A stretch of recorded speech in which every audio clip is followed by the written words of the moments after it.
It is Sunday, the 24th of March, 2024, and we're looking at the moon rising between the pylons of the Concord Bridge. Whoops! I managed to touch the pole of the tripod with my other camera and lens. But yeah, it came up a little bit sooner than I was expected, or I'm a bit, yeah, no, 6:56 is pretty much right on time. Got some geese coming by here. 1, 2, right overhead. That's a nice little touch. And they're about to land. Anyhow, I think I will move a little further to my left. But yeah, I guess I got here a bit late. There were some delays on the metro and this and that. So I'm a bit later than expected. Can you see the moon? Yeah.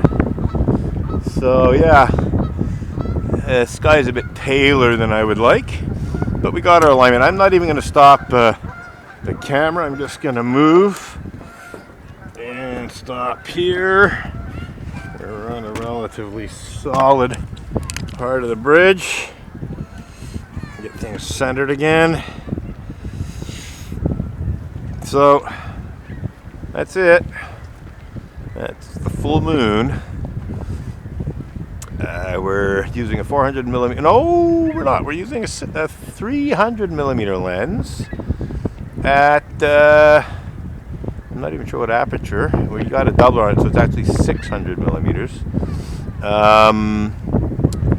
So yeah, bird flew by there, and it is a bit shaky. We're on a somewhat shaky bridge. I think I can move on to some more solid territory shortly. But yeah, I'm a little bit behind schedule on this. But we essentially got what we were looking for. I think we'll try again tomorrow. The sky will be darker. The moon will come up about an hour later, 40 minutes, an hour later. So I have a better contrast. So yeah, I'm going to move again.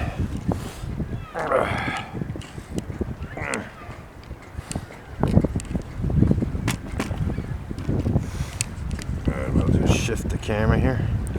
Okay, so now the moon's a little off to the left. We'll let it rise up to the center of the frame. It's a bit of wind, in addition to the wobbliness of the bridge. 30th of a second, f8, 400 ISO. Okay, I'm gonna actually. No, I thought. See, the wind is really causing havoc here. All right. What do I do? I'm just gonna hope that in that we get a few sharp frames. And it's 1080p, full HD video. Don't really need more than that.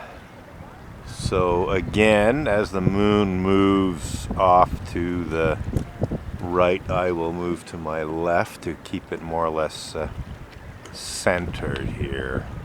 Haven't taken any still photos yet, just been too busy with the video here.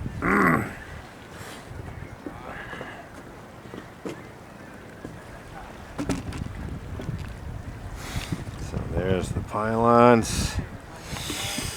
Raise the camera up. Okay, so that's nice. And I think we'll adjust the exposure a little bit. That's strange, can't adjust the exposure. Seagull. Another one.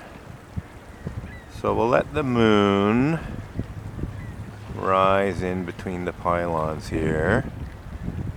And I had considered trying to get the moon coming up behind the biosphere, which is off to my left by about a handspan. But that would mean a fair bit of walking. There's also Alexander Calder's Man 3 discs, not far, sort of 3/4 of the way to the biosphere.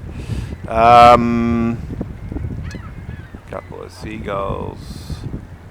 Okay, I think we're gonna move soon, and when we do, the next move will be onto concrete. Right now we're on a bridge with wood slats, steel understructure. So let's move.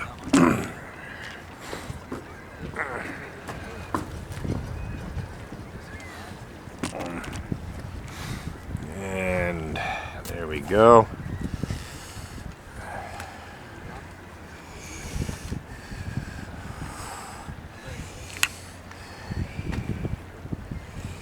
Okay, so already the sky's darkening enough that we sort of see the moon a bit better than earlier when the sky was a bit more pale. Moon's getting up to the top of the frame there. So I think I'll just reframe a little bit here. Raise the camera a bit. I'll just keep the moon between the two poles. I'll center it a little better than it was. And yeah, we'll leave it like that, at least for now. So again, according to my screen, I'm at f8, 30th of a second, 250 ISO. But that f-stop may be wrong. It'll actually for sure be wrong because I'm using a doubler, so we're more like f16 at a 30th of a second. And it might even be depending on what the actual aperture on the lens is, which I haven't been able to check, it could be a bit different. So I got here a little bit on the late side thanks to transportation problems. But the moon was coming up pretty well due east, and I knew that a moon, or sun for that matter, coming up due east could be captured between the two pylons here coming up. I was actually a little bit too far to my right at the beginning. Could have been a bit further left, so I'll keep that in mind for future reference. And yeah, I don't think I'm going to bother with Alexander Calder's Man 3 discs. The moon is now well above the height of it, and I'm not going to walk the distance to get to the biosphere alignment. I'll check where the moon's coming up tomorrow night, and if skies are clear, I may try a different approach to things. But yeah, it looks like we're not even going to bother with a still photo. Maybe one. Let's see here.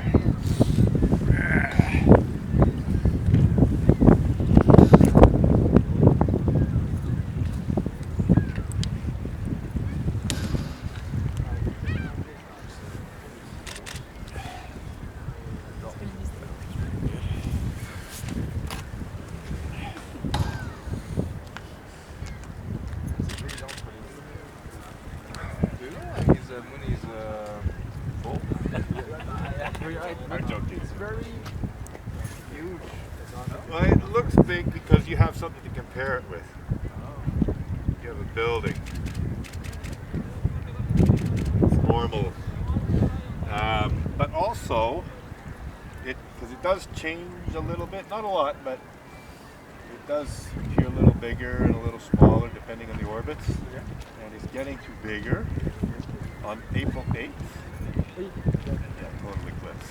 So total eclipse happens when the moon's large enough to cover the sun. So it is a little bit bigger than normal. But it's mainly because it's low and you have objects to make the comparison. But by the way, this would be a good place to be for the eclipse. Yeah. There's going to be special events at the Science Museum. Yeah. The Cirque du Soleil have a performance. So it's a good area. We'll go to Biosphere. On the island, but because 1 minute and a half. Yeah, a little bit longer maybe. Yeah. And if you really want the longest totality, you have to go to Sherbrooke. Too late. Too far. Hopefully the sky will be, doesn't have to be as clear as this, but hopefully it won't be totally cloudy. Okay, yeah, no worries. Yeah. So I just had a little chat with some people. They were asking about why the moon appeared so big. I explained it to them. And I took a few still photos. fading. Yeah, we're pretty well done here for this. And I think I will go have a look in terms of the, you know what, I'm not going to bother with the biosphere. I thought about just seeing where I would want to be, but I think we're done. It's quite cold. The sky's totally clear all around. There's not a cloud in the sky, not a single one. And so if it's like this on April 8th in the afternoon, that would be perfect for most eclipse observers. But I wouldn't mind a few clouds as long as they didn't hide the total phase. I can live with a few clouds. Don't need a totally clear sky for a total solar eclipse. But yeah, we're basically 2 weeks away from a total solar eclipse now, because the full moon precedes the total solar eclipse by approximately 2 weeks, 14-ish days. So again, the focal length is 600 millimeters. The aperture, the camera's telling me it's f8, but it might not be. And even if it is f8 on the lens, it's f16 in real terms, because I'm using a teleconverter that eats up 2 stops worth of light. So 30th of a second f8, 400 ISO, Nikon D810, Nikkor 300 millimeter f4.5 lens with a 2x teleconverter. Oh, that's cute. Some more seagulls going by. And yeah, a little vibration from the wind. If I change the camera settings to APS-C, the moon would appear big. I might just do that. I think I might end this video and just change the setting to APS-C to zoom in on the